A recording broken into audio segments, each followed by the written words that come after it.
Hi everybody, my name is Andrew Sampson with the Sports and Live Events team here at Ross Video, and welcome to this Expression Work From Home webinar where we are going to be covering an introduction to Tessera with a specific focus on applications for sports stadiums. Specifically, your typical sort of main display, but at an odd aspect ratio, and then also a ribbon display, fascia, a field level ribbon that you'd see on a soccer field, that kind of sort of very wide but not very tall aspect video canvas. So we're going to be doing three things. We're going to be building a scene to play back this clip. So if we go ahead and take a look at this, this is a 3840 by 1080 video clip, basically like an intro video, right? So we're going to be building a scene to play back this element and then to span it across two outputs. So we're going to use Tessera to stitch together multiple outputs to play back this clip. So that's going to be our first task. Our second task is to play the complementary ribbon that goes along with that intro video. So if we take a look at this,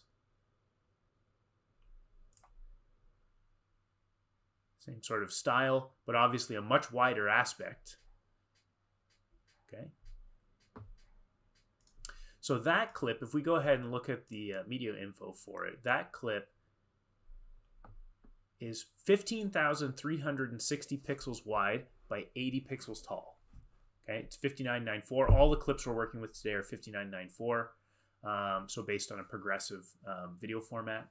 But the same would apply if you're working in 2997 or whatever. The frame rate's sort of irrelevant here. You just want to make sure your project matches that format.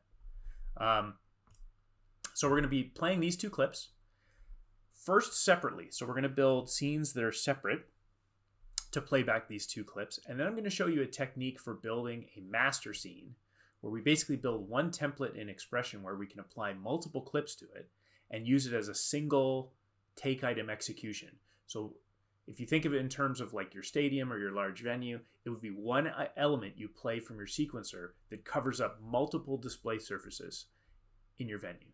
So this can be done in both ways. You can either build two items that you take independently, or you can build one item that you take that plays across multiple displays. And we're going to show you how to do both. And we're going to show you how to use the Tessera region mapper to handle both of those scenarios. The third thing we're going to do is we're going to build from scratch a little scoreboard, like a typical, team versus team scoreboard, down distance, time, period, that kind of thing, that would sit on the ribbon display, maybe somewhere in the middle, maybe offset to the left or the right. But we're going to build a small scene that handles that purpose, and we're going to show you how to use the region mapper to place a piece of content like that on an additional layer on the same display in a very specific region. Okay, so we're going to introduce you to a few concepts to start off with. First and foremost, in order to do this, you must have the Tessera feature set on your Expression system. You will know if you have it if you go to the Edit menu, you go to Tessera, and you'll see that these settings are available to you to enable. There's really not a lot to it, but the Tessera feature set allows us to do a lot of things.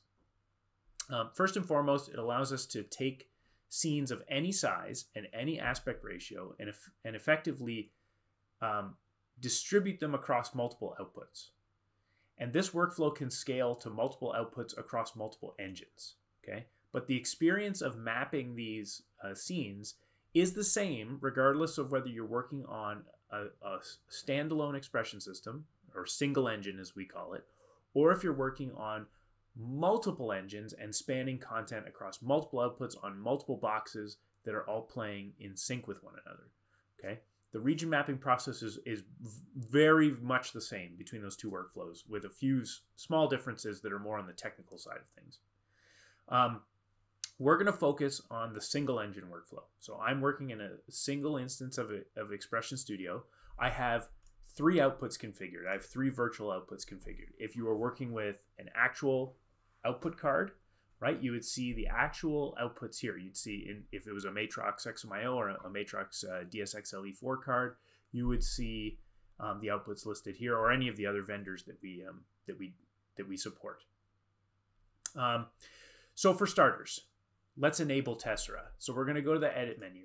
We're going to go to the Tessera menu. We're going to go to settings. Now mine's already enabled, but if it wasn't, this would be set to disabled. This is the default state. So Expression's just behaving as a normal 3-channel CG system right now. These 3 outputs would be behaving independently as frame buffers 1, 2, and 3.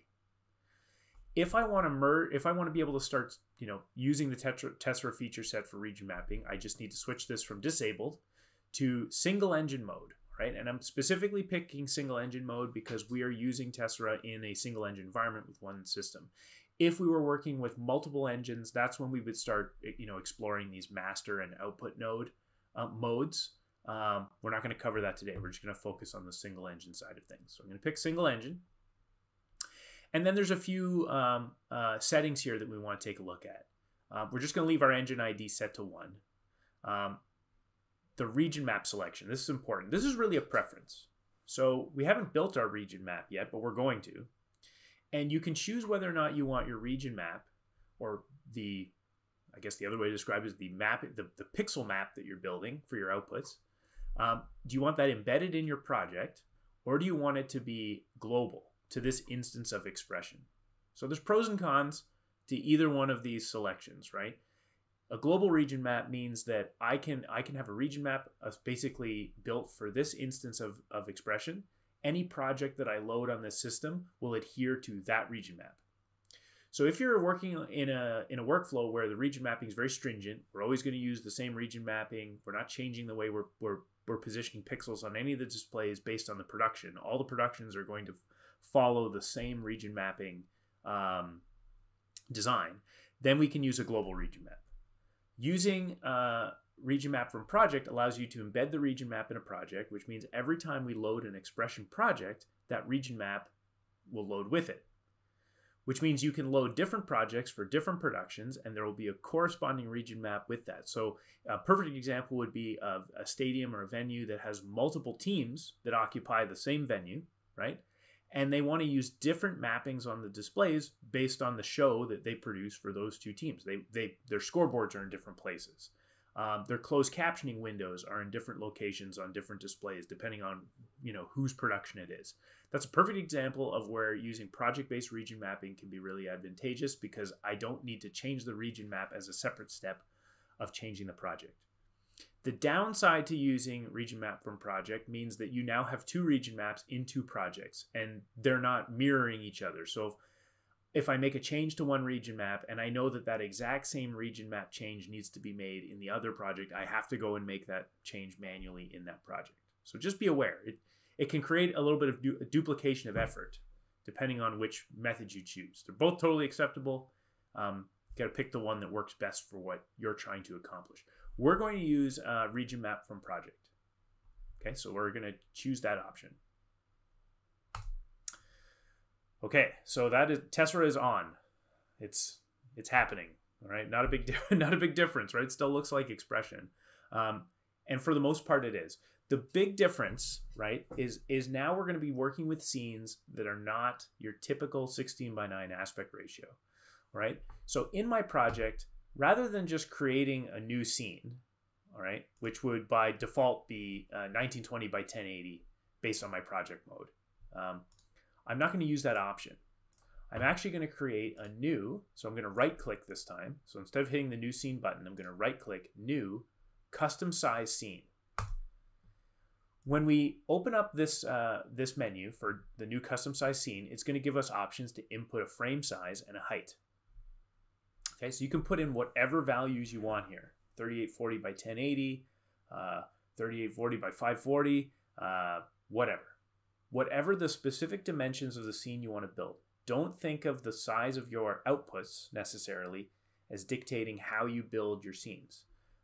You may want to build a scene that just occupies a little 500 by 500 square on a 1920 by 1080 output. If that's the case, build that scene at 500 by 500, because we're going to use the region map later on to position that scene on the output where we want it to render. So that's the beauty of this whole workflow. You build the content specific to the dimensions it needs to be. You don't build the content to the dimensions of the outputs. Okay, big difference. So I'm going to start with my scene that needs to be 3840 by 1080. So you can just plug in these values. You can also save these as presets. So for example, my 3840 by 1080 scene, I may want to save as a preset called full display.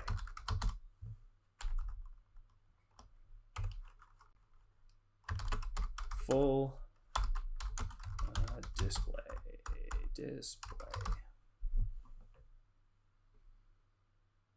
Okay.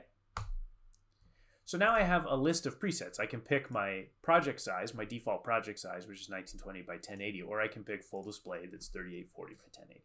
Okay, so you can populate that list with as many presets as you want. It's totally up to you. So we're going to go ahead and create this scene. All right, there it is. Here's our 3840 by 1080 scene. We're going to call this full board video. You can name it whatever you want.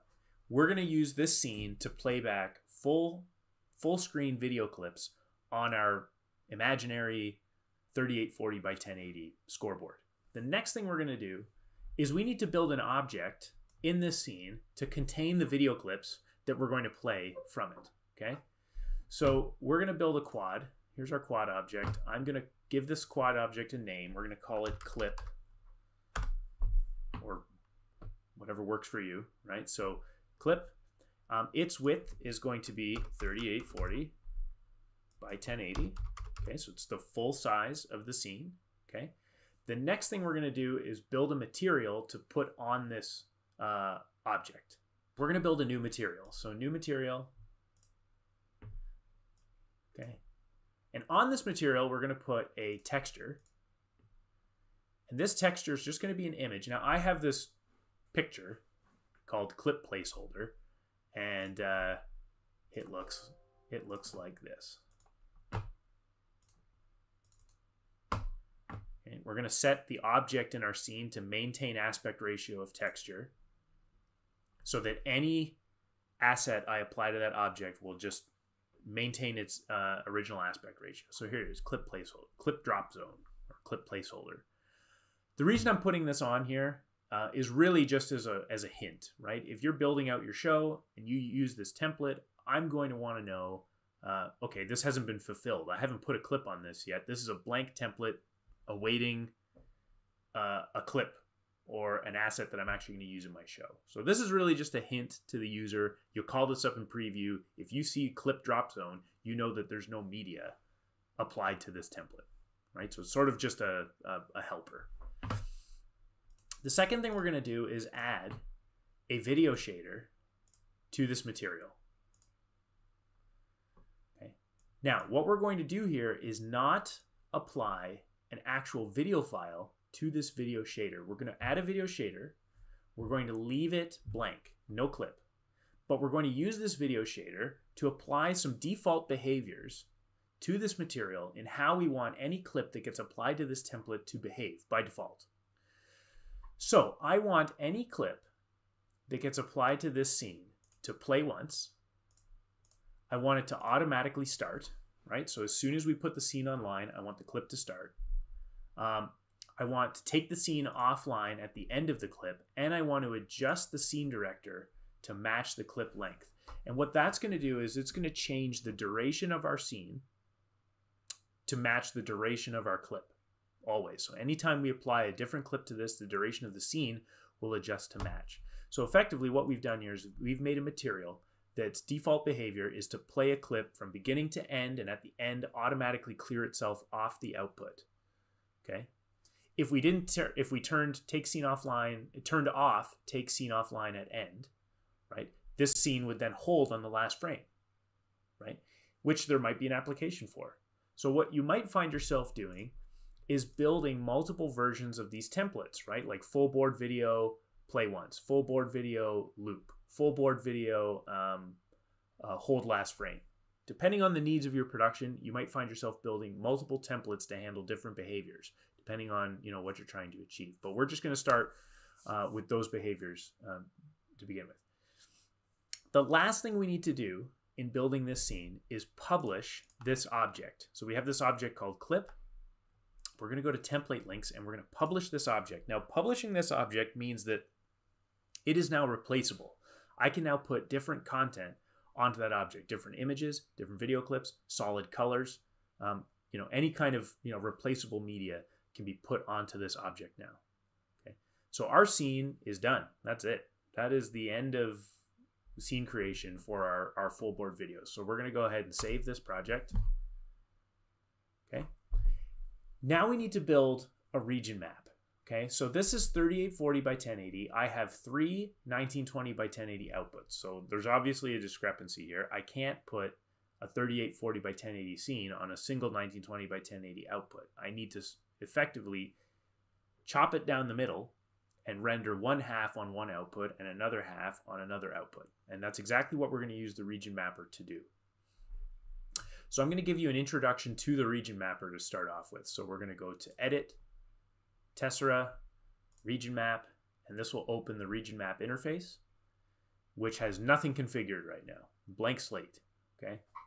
So on the left-hand side, you have sources. On the right-hand side, you have destinations. And the thing you want to keep in mind, okay, sources, generally speaking, represent content dimensions or scene dimensions.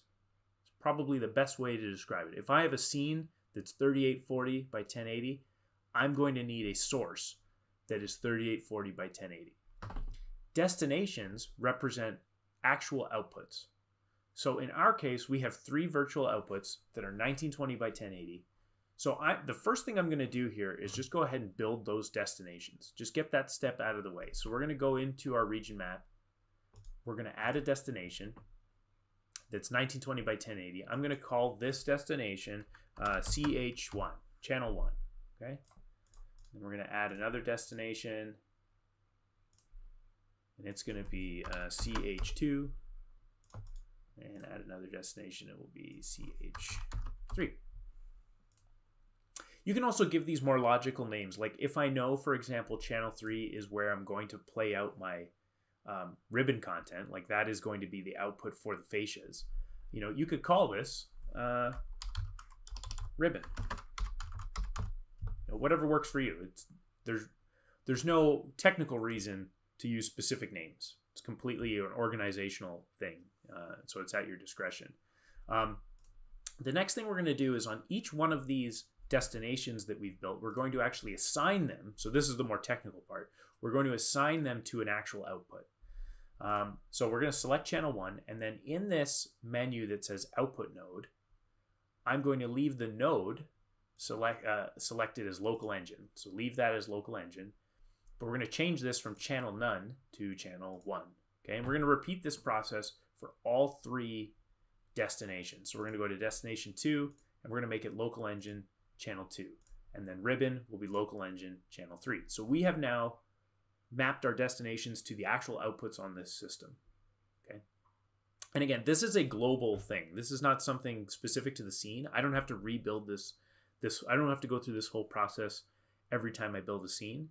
You're going to do a lot of work up front with your region map in most cases. And then as you build new scenes, you'll probably be adding new sources to your region map, but you won't be re-adding destinations. That's usually something that happens just at the beginning.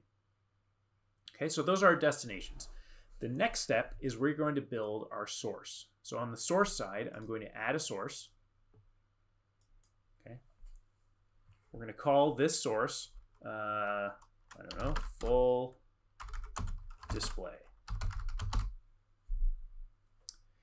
And our source won't be 1920 by 1080. We're going to change its virtual dimensions to be 3840 by 1080.